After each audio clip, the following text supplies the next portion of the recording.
MA उत्तरार्ध हिंदी साहित्य का आधुनिक काल, जिसमें हम आधुनिक हिंदी साहित्य की प्रमुख प्रवृत्तियों के बारे में बात कर रहे थे। पिछले वीडियोस में हमने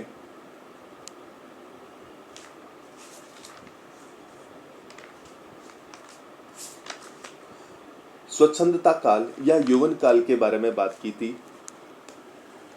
अब हम इसका चतुर्थ चरण छायावादोत्तर युग यानी उत्तर स्वच्छंद काल के बारे में अध्ययन करेंगे। वैसे तो हिंदी साहित्य के इतिहास लेखक विद्वानों ने सन 1916 से 1936 तक के समय को छायावादी युग कहा,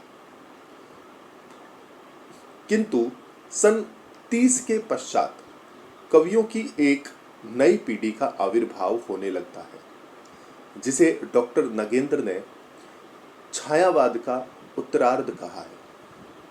इस नवीन पीढ़ी के कवि अहमवादी, नीतिवादी तथा अंतर्मुखी है।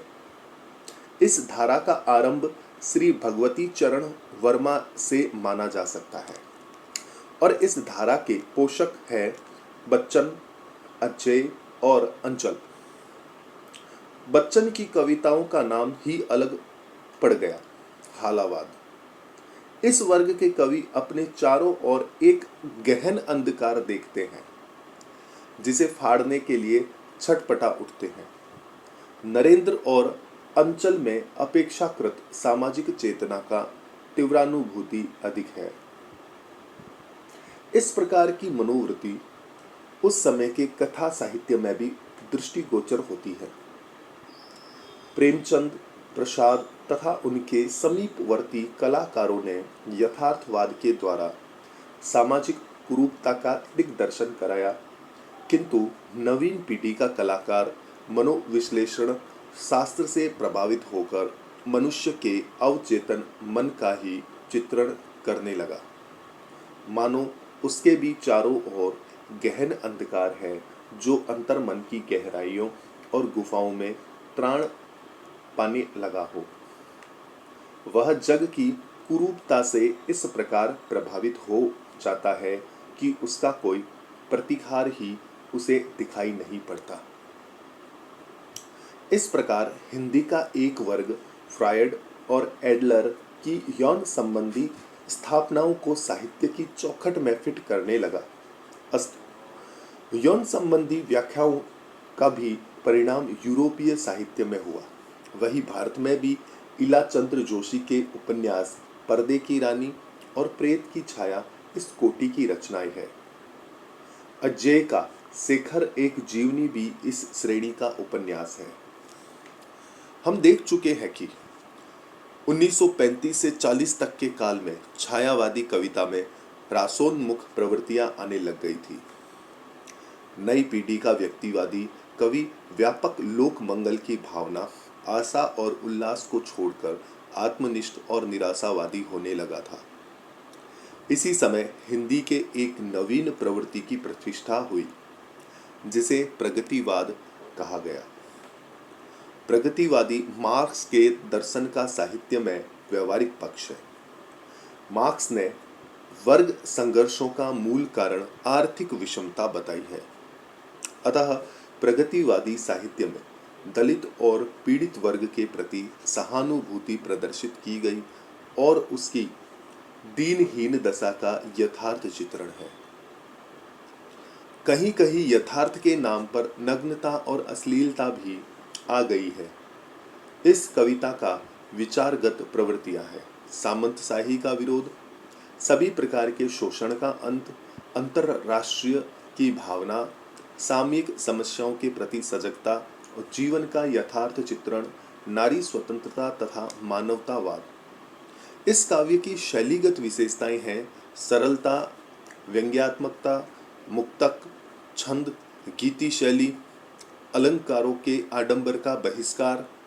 कविता की इस नवीन धारा ने कलाकारों को सामाजिक दायित्व के प्रति सजग किया, उसे शोषण रहित संस्कृति के निर्माण की प्रेरणा दी तथा उसे अपवाद से मुक्त किया। इस आंदोलन के साथ प्रेमचंद, पंत निराला के नाम विशेष रूप से संबद्ध है।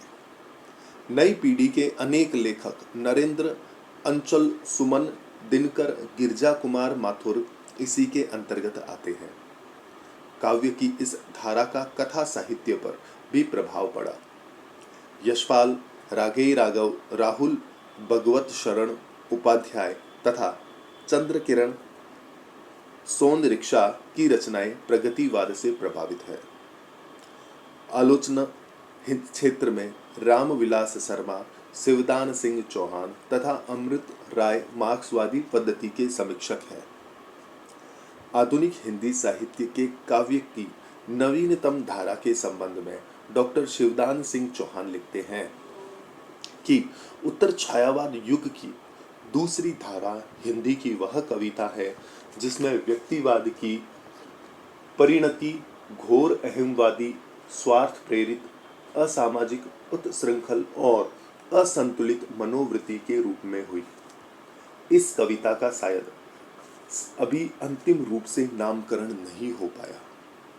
इसीलिए प्रयोगवादी, प्रतीकवादी, प्रपद्यवादी या नई कविता इस अनेक नामों से इसे पुकारा जाता है। इस कविता में रागात्मक मार्ग से नए अर्थ की सृष्टि करके मानव भावना का संस्कार और चेतना का विस्तार करने का प्रयास नहीं है, बल्कि मनुष्य के जीवन बोध को ही खंडित और विकृत बनाना इसका सहज उद्देश्य दिखता है। प्रयोगशीलता का आडंबर तो केवल समाजद्रोही भावनाओं और जीवन के प्रति घोर अनास्था, कुंठा और विद्रूपात्मक उद्गारों को एक दुरूह संकेतात्मक भाषा, अस्वाभाविक अलंकार योजना और अहमवादी और बहुधा ऊंचे तल की वचन भंगिमा में छिपाने का उपक्रम मात्र है। विद्वान आलोचक ने थोड़े से शब्दों में प्रयोगवादी कविता के भाव पक्ष और कला पक्ष की मार्मिक आलोचना कर दी।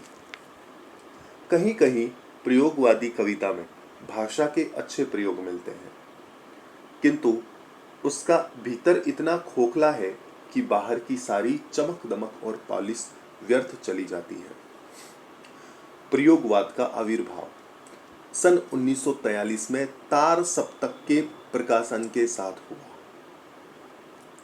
इसमें 7 कविताओं की रचनाएं संग्रहित हैं, जिसमें प्रमुख अजय जी हैं। प्रयोगवादी धारा के उल्लेखनीय कवि है अजय, भवानी प्रसाद मिश्र, गिरजा कुमार माथुर, धर्मवीर भारती, भारत भूषण अग्रवाल और नेमी चंद्र जैन। आधुनिक हिंदी साहित्य एक शताब्दी से भी कुछ अधिक वर्षों को पार कर चुका है। इस सुदीर्घ अवधि में इसे अनेक मंजिल पार करनी पड़ी और कई परिवर्तन देखने को मिले, किंतु वह निरंतर विकासोन्मुख होता रहा। आधुनिक हिंदी साहित्य अनेक बातों में अपने पूर्ववर्ती मध्यकालीन साहित्य से भिन्न है। गद्य का आविर्भाव और विकास, काव्य रूपों की विविधता और विषय व्यापकता आधुनिक काल की अत्यंत महत्वपूर्ण घटनाएं हैं। भारतेंदु काल की देश प्रेम की भावना परवर्ती युगों में क्रमशः विकसित होती हुई विश्व प्रेम के रूप में परिवर्तित हो चुकी है। आधुनिक युग के साहित्य में पाई जाने वाली सामाजिक चेतना परिस्थितिवश अनेक उत्थान के साहित्य से भिन्न भिन्न रूप धारण करती रही। आज का साहित्य जनवादी साहित्य है और इसमें जन जीवन का हास्य, विषाद, आशा निराशा, पतन और उत्थान अत्यंत सूक्ष्म रूप में अंकित हुए हैं। यथार्थ की अनुभूति आधुनिक हिंदी साहित्य का एक महत्वपूर्ण विशेषता है और मानवतावाद का समावेश इसका एक सुंदर उपक्रम है। आधुनिक युग के कलाकार का मनुष्य, समाज, प्रकृति और चराचर के प्रति एक अपना स्वतंत्र दृष्टिकोण है, जो रूढ़िबद्ध एवं सीमित न होकर उदार तथा यथार्थ के अधिक समीप है। विषय की विविधता और व्यापकता के क्षेत्र में जहाँ आज का साहित्य मध्यकालीन सामंती साहित्य से बहुमुखी है, वहाँ दृष्टिकोण में उसमें पार्थिव भी अधिक है। धरती का रोम रोम आज के साहित्यकार का आकर्षण बिंदु है। उसका प्रत्येक रजकण इसके लिए मधुर है तथा प्रकाशमय है। चराचर की प्रत्येक वस्तु उसके लिए ग्राह्य है। वह एक सार्थक और सुंदर है। वह धरा पर स्वर्ग का आकांक्षी और लालायित है। सुंदर से सुंदरतर और सुंदरतर से सुंदरतम रूप को निहारने के लिए है।